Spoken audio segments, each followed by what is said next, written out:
I went protesting on Saturday, so I had to turn all my biometrics off. Oh, yeah. Nice. So Good on you for crazy. doing that. It's so ridiculous. Like, why do I do all that? Like, who cares if I'm there or not? All right, I think we're good. Okay, that's recording. That's recording. We don't usually use this setup. That's really tripods and stuff. And like a Sony camera to do the whole big shot. We're fine. We're fine. We'll clip these bad boys on. If they're not, they can pretty much go anywhere. Is what I mean to say. They pick everything up, so it's good. All right. So, hello. Hello. Thank you for inviting me to your brewery. Thanks for coming up here. You want to tell everyone name, brewery, all the good stuff? Yeah.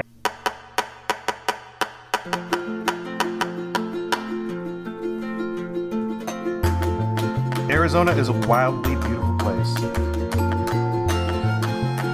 brimming with over 100 brewing companies. I'm Rob Fulmer, the Director of Government and Community Affairs for the Arizona Craft Brewers Guild. I'm joined by Executive Director Andrew Baum.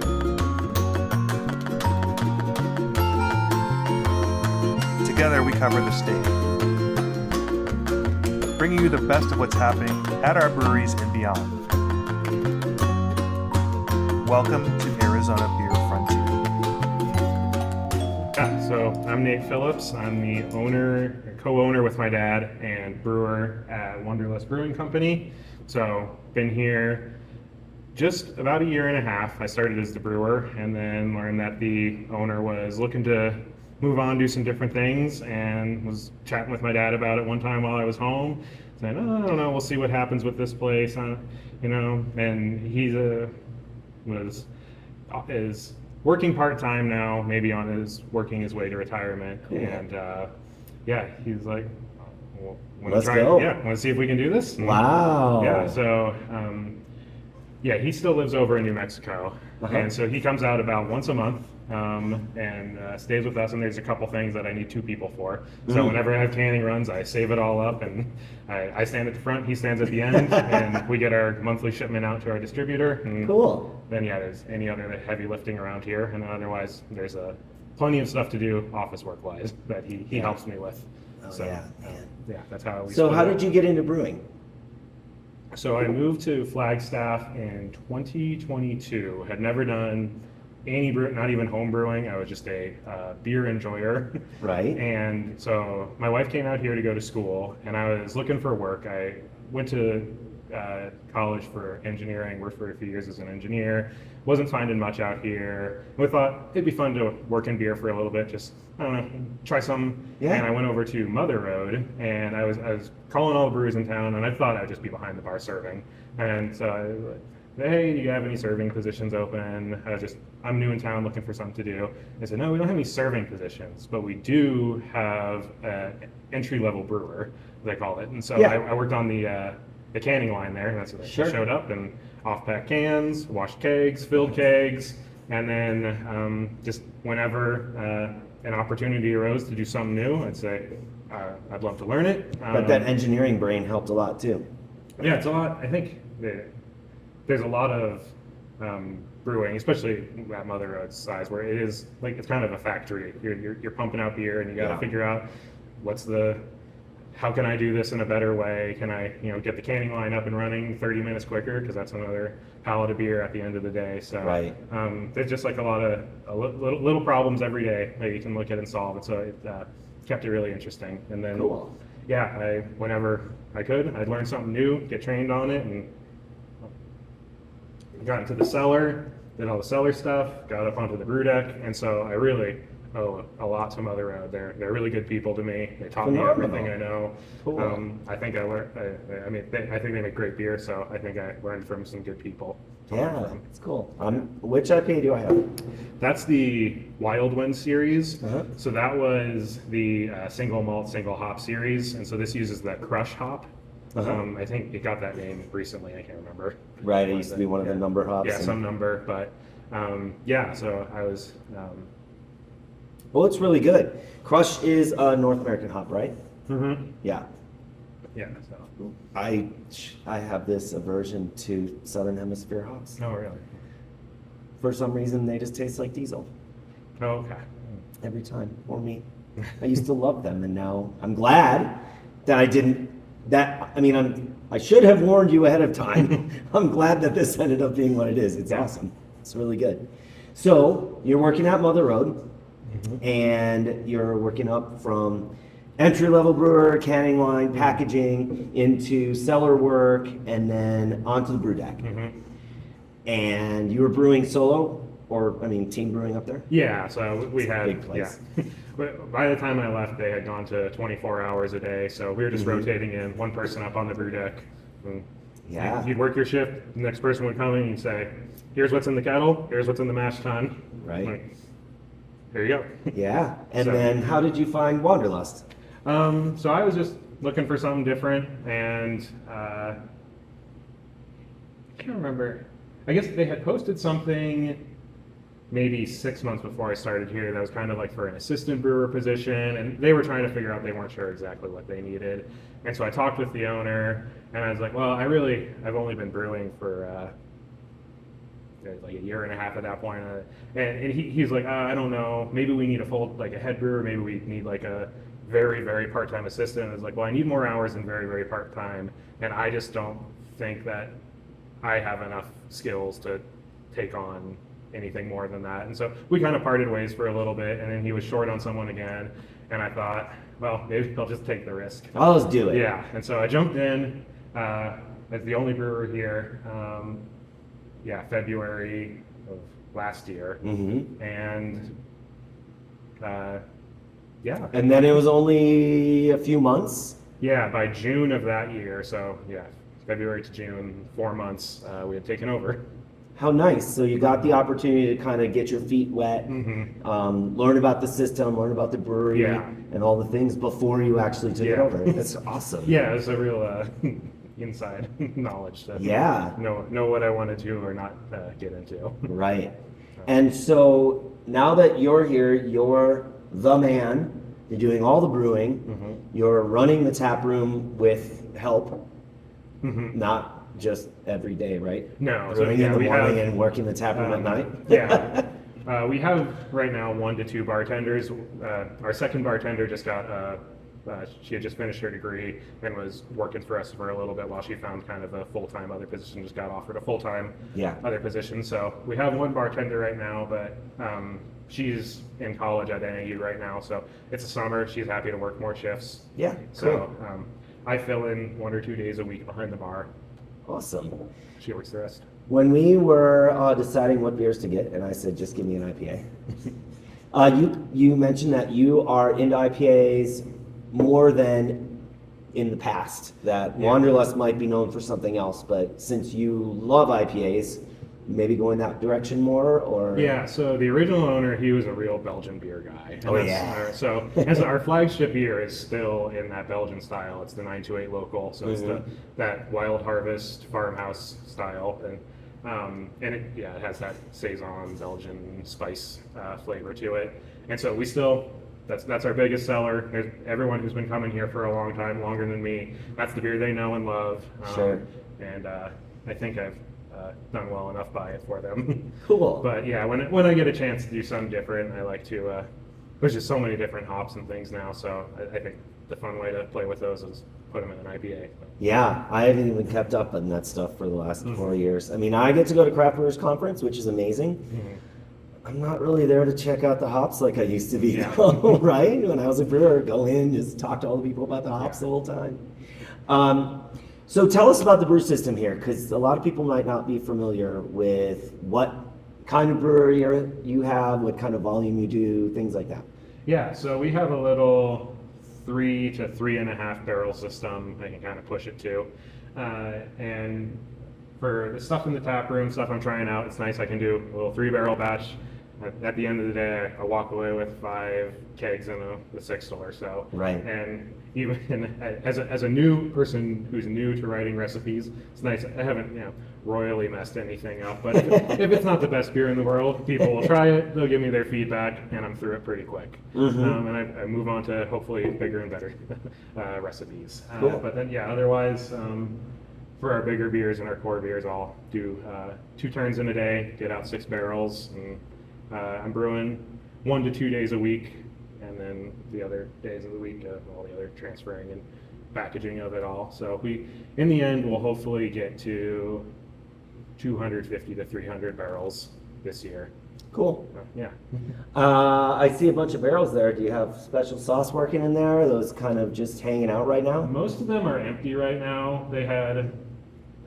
The original owner had a pretty good rotation of barrels going for a while, and then it just kind of fizzled out, and we're taking out what's ready as it's ready. There's 2 in there that have a Flanders red that's been sitting there for a little bit that I need to do something with.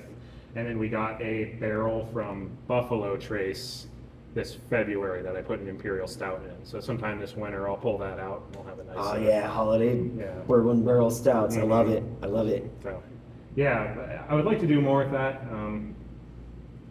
Busy with Yeah. other non-barrel aged things for now. I mean, it's tough. Like, essentially a one-man show with a bartender that helps out. hmm Yowza.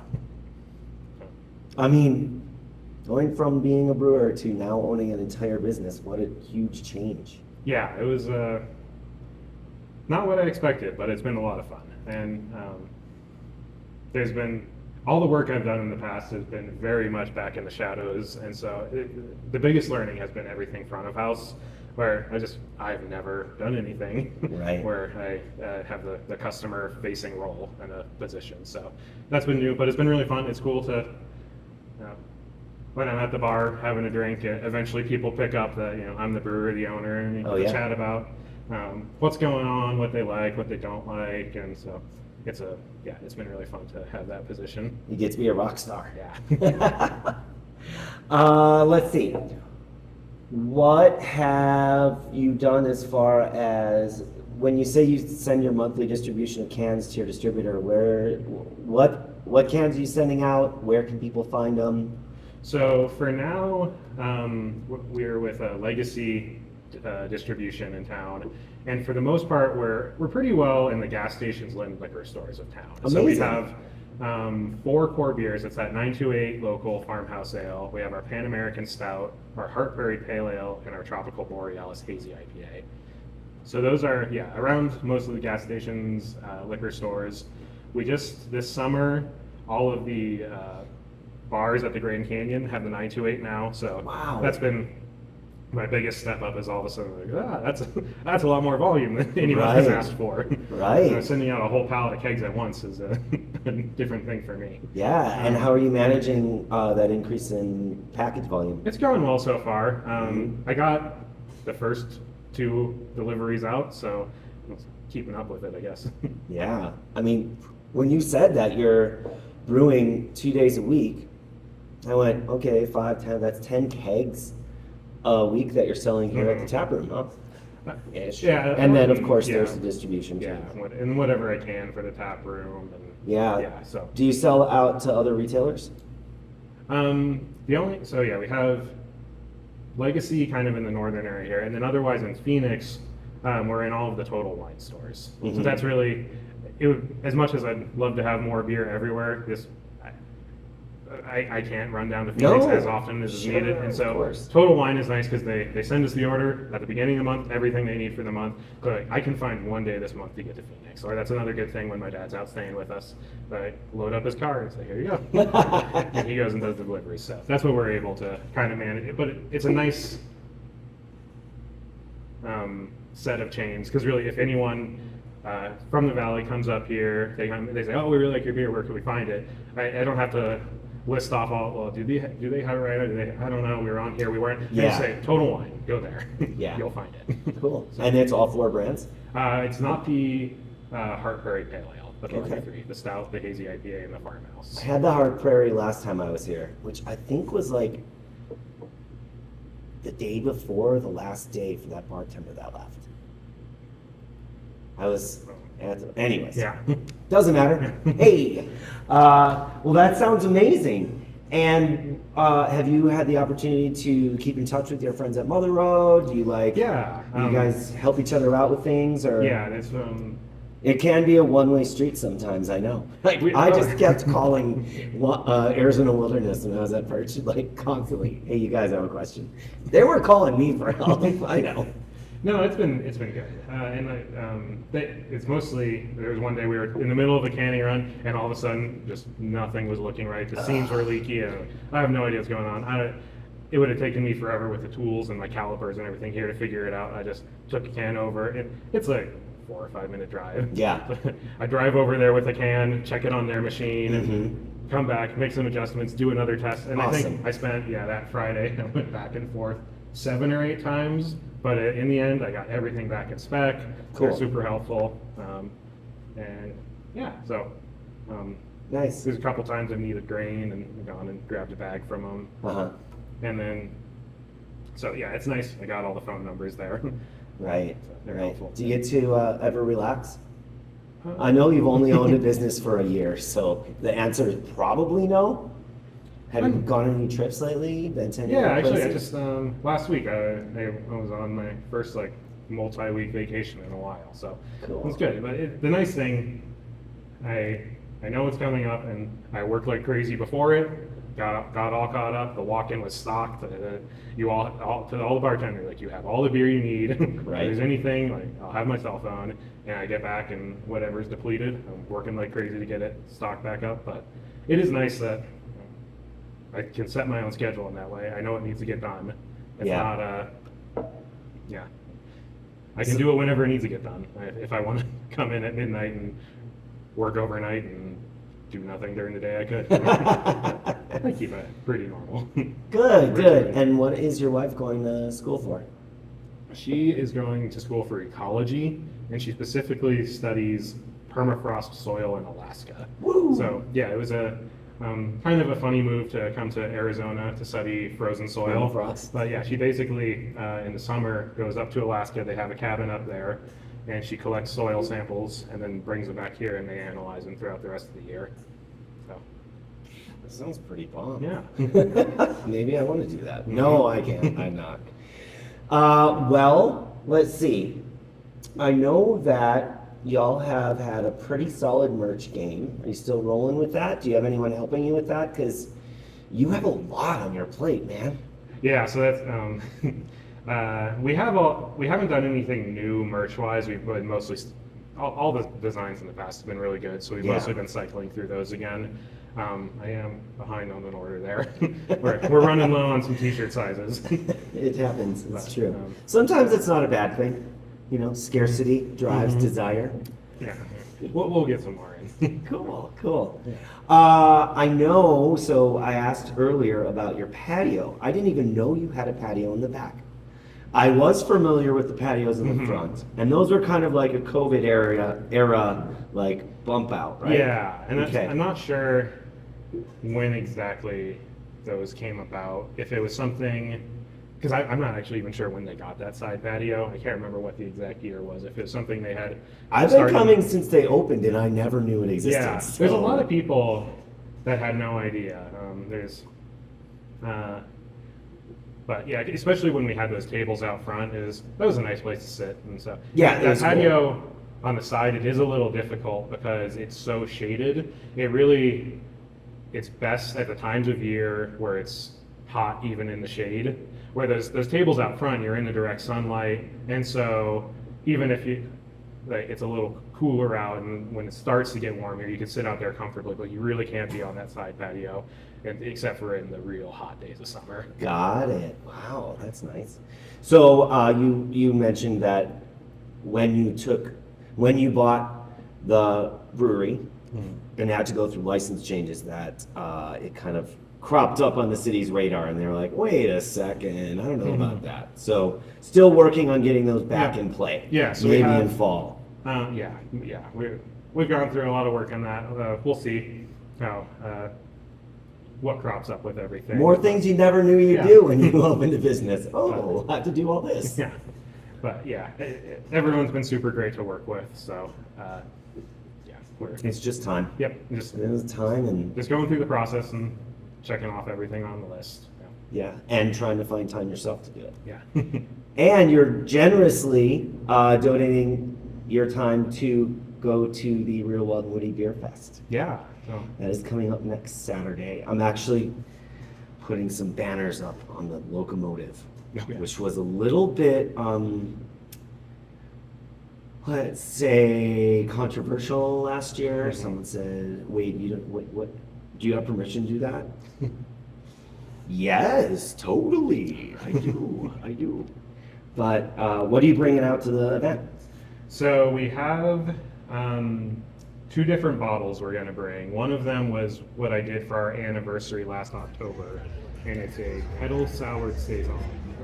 And then it's pretty dry, and then it uses the Nelson Sauvin hops from New Zealand. So Yeah. they have that kind of like white wine. Oh, yeah. And so it's very dry, white winey, a little bit tart from the kettle souredness. So I'm going to bring bottles of that out, and then also, I think we might have brought this a couple years ago, but it was our De La Terre Flanders Red.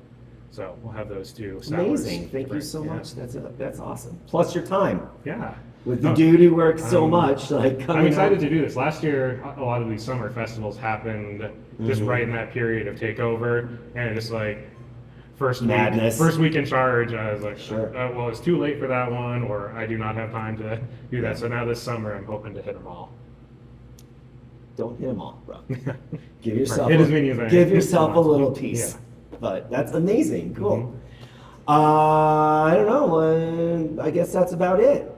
Any other thoughts that you have about the industry in general? What have you, obviously you making the decision to buy a brewery? You do a lot of research before that, and you said it's cool. I'm in. Yeah, well, I What think made you make that decision? it was, but I think it's been, what made it feel possible is how good everyone else in the industry has been to me. Mother Road taught me super well, and now I think I have a pretty good relationship with Dark Sky, where they're now small brew houses, the same one I have. Their canning line, I think they might have 2 lanes, but we have the same canning line, and we both use the Sinagua malt grain from Camp Verde. So if I'm ever short or mess up, I can text over there, and they've always been super helpful on, oh yeah, we've had that problem with the canning line. Here's a tip on that. Oh, here's a bag of grain. Just bring one back over when you get your next pallet. And so I've been able to. I didn't feel like I was just jumping in totally on my own on this. Yeah. And so it's been fun to. And that's amazing. I mean, it's definitely like a small town with 8 breweries in it. And having that support that encouraged you to actually go into business for yourself instead of just working for someone else. Yeah. I love beer. Yeah. That's so cool. Yeah, it attracts a good group of people. So. Yeah, it does. That's nice. All right. Well, thanks for spending time with me. I know that. I hope you don't have more to do. No, I was just cleaning today, getting everything shiny again. So. Cool. Got a big weekend coming up. Are you going to Flag Beer Fest? Yep, we'll be at Beer Fest. Yeah. Nice, nice. All right, well, let's cheers. And then we do have a little catchphrase. It's not a beer podcast, it's a podcast about beer. You like it? The other one is, sometimes the beer finds you. Oh, that was mine. All right, well, thank you, Nathan.